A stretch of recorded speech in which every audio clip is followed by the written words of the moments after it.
বাংলাদেশ জামাত ইসলামের পক্ষ থেকে আজকে মাননীয় প্রধান উপদেষ্টাতে আমরা 4 সদস্যের একটি প্রতিনিধি দল আমরা সাক্ষাৎ করেছি। মাননীয় উপদেষ্টার দাওয়াত বা আমন্ত্রণে আমরা এখানে এসেছি।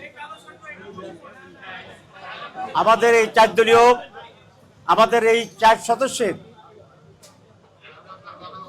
এই কমিটিতে বা এই প্রতিনিধি দলে আছেন বাংলাদেশ জামাত ইসলামের মাননীয় সেক্রেটারি জেনারেল সাবেক এমপি প্রফেসর গোলাম পরোয়ার, আমার ডান পাশে যিনি দণ্ডায়মান। এরপরে আছে জামাত ইসলামী বাংলাদেশের অন্যতম অ্যাসিস্ট্যান্ট সেক্রেটারি জেনারেল সাবেক এমপি হামিদুর রহমান আজাদ, এবং আমার বায়ে যিনি আছেন জামাত ইসলামীর আর একজন অন্যতম অ্যাসিস্ট্যান্ট সেক্রেটারি জেনারেল জনাব রফিকুল ইসলাম খান। আজকে অত্যন্ত সুন্দর পরিবেশে প্রায় দীর্ঘ 1 ঘন্টা আমরা মাননীয় প্রধান উপদেষ্টার সাথে আলোচনা করেছি।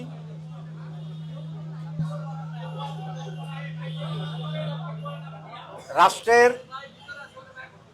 বাংলাদেশের বর্তমান পরিস্থিতি,